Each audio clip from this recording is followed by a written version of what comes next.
Greetings and how are you? Today we are doing the long-awaited 10 questions that people have wanted to know about brewing, about me, about everything that I tend to do.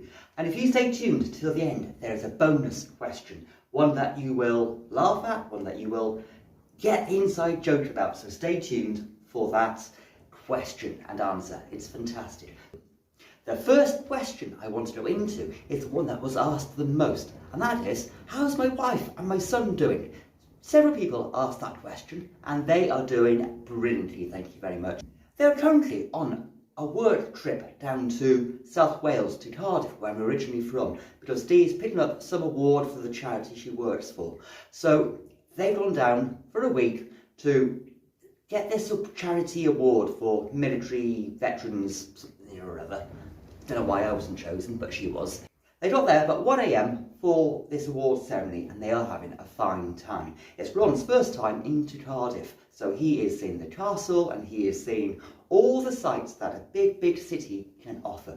They are loving it. Right, second question. You haven't made beer for a while as far as we're aware. Why is that? Why do you prefer making wine over beer? Now that is a very good question. I do make beer. I make quite a bit of it, not as much as I used to do, but I don't want to show that on this YouTube channel because I find the focus of this channel is about winemaking. That is what people expect from this channel, winemaking. Not beer making, not salad growing, not anything else apart from winemaking. So I stick with winemaking on this channel. Another reason I don't make as much beer as I used to do is because I work for a local brewery. So a lot of the day I am selling beer. I am surrounded by beer bottles. I'm talking about beer. I am surrounded by beer in my average working day. So winemaking for me is an escape from selling beer, talking about beer. I love talking about beer. I like beer. I tend to do a lot of selling of the beer. I'm surrounded by beer bottles. I'm surrounded by beer. I sell beer. I talk about beer. I pour beer samples and drinks, and I get people excited and enthused about the brand, about the beer, and people love the beer. So coming here to make a wine is a different element of that. It's not beer related, which I do 9 to 5. It is winemaking, which is my hobby, and I just love making wine and sharing it with you lot. Brilliant stuff. Anyway, next question, number 3, I believe, is, what's your favourite shop bought wine? Now that is an awesome question. My answer is purely from the homebrew element, the homebrew aspect, and my favourite type of wine to buy from a shop is the type where the labels come off very easily, so I don't have to scrub the bottles and labels off, so I can reuse the bottles for homebrew. But I do like my darker reds, so I go for a Bordeaux or a Merlot, or maybe even a white Zinfandel if I'm down the Chinky having a sweet and sour meat that they sell, which is delicious, by the way. You ought to try it. Question number 4. What is the best and the worst wine you have ever made? Oh, a 2-part question. The first part, the worst wine I've ever made, is quite easy, I think. That would probably be my Vindaloo wine. It did not work. It was a complete and utter experiment. It was rather vile. I couldn't even salvage it for vinegar or a cooking wine. It was just so intense. The Vindaloo-ness just burnt through any flavour it had. It was not a pleasant drop at all. And no matter how long I could set it aside to mature for and hope those flavours develop, it was a no-go. But it was worth making just for the complete experiment of trying. I had never tried a curry wine before, and I had never seen one made. So with winemaking, it's all about the experimentation and finding out what works and what doesn't. So it was not a complete loss, it was a brilliant wine to make, just for the experience of trying. Now, as for the best wine I've ever made, that is a tricky one. For the best wine I've ever made, I'm going to have to say rice and raisin wine. It's cheap to make, it's fast to mature, it's a great party wine because you make it in a 5-gallon batch, turn up to any party, and 95% of wine drinkers will love the wine. It's cheap, it's cheerful, it's light, it's fast, it's everything you want from a go-to steady wine. It's not very adventurous, it's just like a normal Chardonnay you buy from the shop. So no one really knows it's a homemade wine, which is brilliant in one sense, but you can't rave about the extraordinary effort you put into it, because it's just a normal, simple Chardonnay style wine in a glass that everyone loves to drink, because guess what? It's cheap. And you can take it in a 5-gallon batch if you want, or a 5-litre batch, or however much wine you want to take to a party, and get everyone's slozzles for about a £5. That is why I like making rice and raisin wine. I'll link it up in the card up by here, or description down below if you fancy having a look. Now, the next really good question, I think it's number 5, I'm not sure though. I always lose track when I do these, counting is difficult at the best of times. So, next question is, how is the boat, and have you been on many adventures? Well, as you may know, or you may not know, we have a boat over in the marina in town, where we stay when we go into town for a week at a time. And it is brilliant. It affords us the opportunity to do all those things in town that we can't do here on Edy. So swimming, leisure centre, cinema, and shops that actually sell fresh produce, which the local shop doesn't tend to do very well. Anyway, as for adventures, we've been out sailing a few times just around the local area. But next spring, next summer, we are hoping to go further afield, Scottish coast, maybe even Wales, potentially. But we have holidays planned, we have adventures that we want to go on. Because why not go sailing? If we have a sailboat, we may as well. So yes, we are loving the lifestyle, the liveaboard lifestyle. We've been out on a few day trips in the local waters, and we are really hoping to go further afield next spring. Right, question number 6. What are some good books to get us into easy homemade winemaking? Well, you may hate me for this. I would advise not getting the C.J.J. Berry winemaking book. This book was written in the 1960s, and wine tastes have evolved a lot. It will teach you the principles, but they are sugar loaded, too much sugar, too sweet. You might be disappointed with the end product if you follow C.J.J. Berry. There are other books on the market which adapt a better recipe for the current wine drinker's palate as such. Less sweet, more dry. So, some of them would be. But 2 other books I would really recommend is Booze for Free by Hamilton, Andy Hamilton I think? Yeah, Andy Hamilton. It tells you all about how to make the wines, from things you can forage, things you can find cheaply or free or grow in your garden. And talking of garden wines, I would also recommend Judith Glover, Drink Your Own Garden. Fantastic book. Again, it goes into produce you can grow yourself, so your wine is cheap or free. All you really need to do is buy your sugar and yeast, etc. But what you can grow in your garden will give you enough produce to keep you drinking for a year. And the recipes in both of these books are well laid out, easy to follow. No advanced technical jargon. It's simple, it's easy, these recipes. I will link these 2 books down below on Amazon or eBay or somewhere. But to be honest, keep your eyes open in charity shops. That's where I've found all of my winemaking books. Just keep your eyes open. Charity shops are brilliant as well for hunting down demijohns. You can buy a demijohn online, brand new, for about 10, 12 quid or so. Charity shops, 50p a pound, £1.50, £2 sometimes. But they are worth buying in charity shops because it will save you a fortune. You can build up your stockpile of demijohns easily and cheaply. And cheap wine is a fundamental reason why we make homebrew. Because who doesn't like cheap wine? So keep your costs down and do a charity shop run for your books, any demijohns.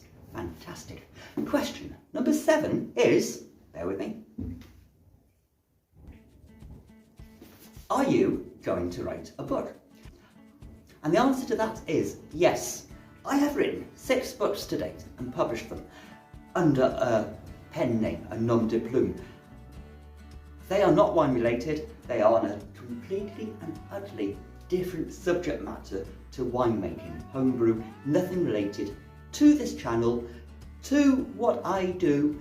They are certainly not this. But I am, and you're the first people to hear this now, currently writing a homebrew winemaking book. It's written, I just need to proofread it, edit it, and get it out there.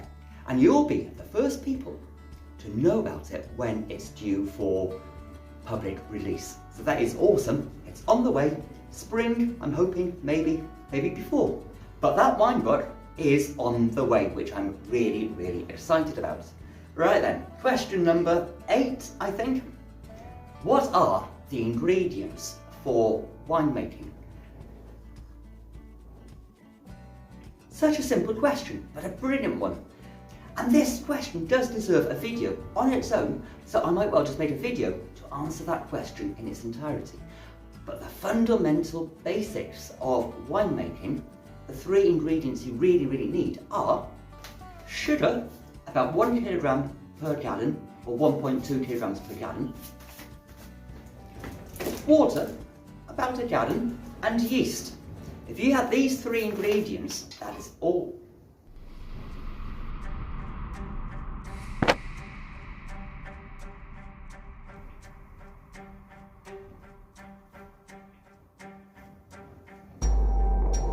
Behave.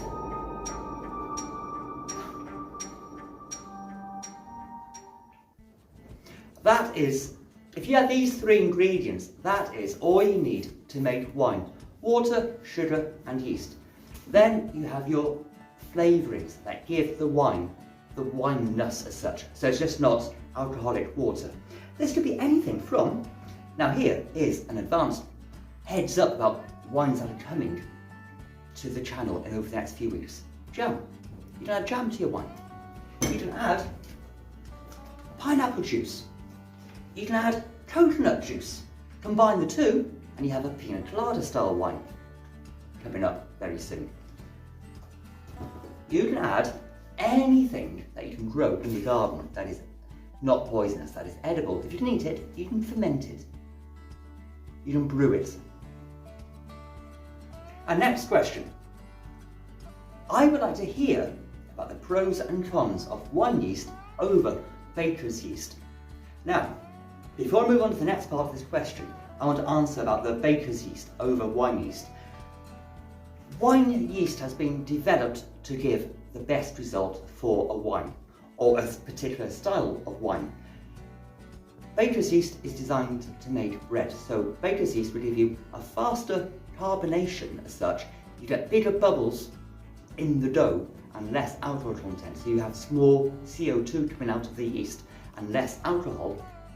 The pros and cons are, with baker's yeast, you'll probably end up with either a stress yeast and high alcohol volume, which will give you bad flavours in the wine, or a lower wine alcohol content, but also a bready yeast texture and flavour to the wine, which is good. I like that breadiness in some wines. It adds a different character profile on the nose and on the tongue. So I quite often use bread yeast if I want that effect, and I'm not really worried about a high alcohol percentage. Is baker's yeast bad? No. It has its place in the home brewing wine kit. As for winemakers, wine yeast, I would always use that if I want a higher, crisper, dry finish to the wine where you don't really need that bready, yeasty flavour coming through. Right, and the next part of that question, as a forager, I guess I'd also like to ask, have you ever tried natural wine yeasts? Simple answer is yes. You may, and again, this deserves a separate video, which I will probably make this week, next week. But natural wine yeasts are a good get-go. You don't have to use wine yeast. You can keep things cheap and free by cultivating your own yeast. However, the strain of yeast is uncontrollable. You do not know what that yeast is. Whereas a commercial wine yeast that you bought, they have been developed and cultured and grown to such an extent where they know precisely what the end result is going to be. That you use that you use yeast A to get result B. And if you don't know what that natural yeast is, it's hard to predict the end result. So wine yeast is a way of controlling the end result. If you go the natural style, it's more of an experiment and you can't replicate the flavours in every batch. But it comes down to experimentation, and experimentation is fantastic. You don't know until you try. It's like the Vindaloo cherry wine. I did not know, so I tried, I found out the result, didn't like it. Now the next and last question is, what problems can arise with home winemaking? Very good question. Again, all these questions are giving me good ideas for separate videos, but they're worthy of a longer, proper discussion and chat and experimentation with the questions to find out the answers properly. Anyway, what problems can arise? First of all, handovers. Secondly, drunkenness. Thirdly, rowdiness. Anything you get with commercial wine, these aren't homebrew specific, you would get drunk or rowdy or a handover if you drink commercial wine or beer. Same with homebrew. There are some problems you get, such as stressed yeast, which causes aromas that you don't really want, sulfite type aromas, egginess, fart, flavour, aroma, smells coming out of your homebrew. You do not want that. That is a stressed yeast. And that is a problem, and there are remedies to it. You can have stuck fermentations where the yeast does not fully ferment out. And I think there was a question about stuck fermentations, so I'll cover that now. The easy way of rectifying that is check your temperature, check your gravity, check the sugar level, and make sure that there is enough yeast there, and make sure there is enough sugar at the right temperature. And then you can either add yeast nutrient, such as Marmite, a teaspoonful, and some fresh yeast in maiden starter, and that should get your wine going again with stuck fermentation. I've just turned around. Those lights behind me, I didn't turn them on. I'll rewind the video and check when I come to edit it, but I'm sure I didn't turn those on.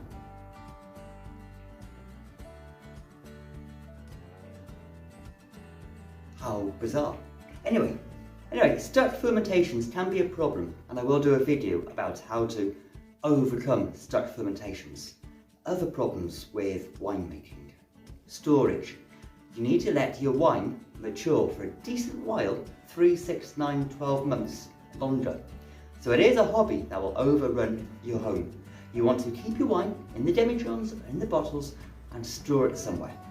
Now, if you're lucky enough to have a shipping container where you can store your wine, brilliant. If you live in a small little flat, before you know it, and you've made 30, 40 gallons of wine, your spare room or your bedroom, under your bed, your airing cupboard has become invaded by demijohns and bottles. It's one of the first world problems of winemaking. You have too much wine, you have nowhere to store your vintages, you have nowhere to store your masses of divine, delectable wine. You know what? It's one of the issues, it's one of the problems. Enjoy having so much wine and take pleasure from it. And now, the last bonus question from Victoria, and this really made me chuckle, is how is the salad growing going? Now, if you're not clued up yet, then check out the lettuce wine video, and that would explain more. But basically, someone, a well-being officer, wanted to take me to court because I did not grow enough salad on this YouTube channel. As I said about beer making, this channel is about wine making. I touch beer making slightly at times. It is not about salad. I have never grown salad on this channel. I have no intention of growing salad on this channel. Anyway, the salad growing is not happening. It's not going to happen. There's more information about that in our Patreon channel if you want to find out more. Latest update last week, hilarious to be honest. Anyway, and I really want to edit this video and see those lights when they turned on, because it's creeping me out. Anyway, I will see you all in the next video really soon, which might well be a jam wine, or maybe even a pina colada one. You have a good day now, and I'll see you all really soon. Bye bye.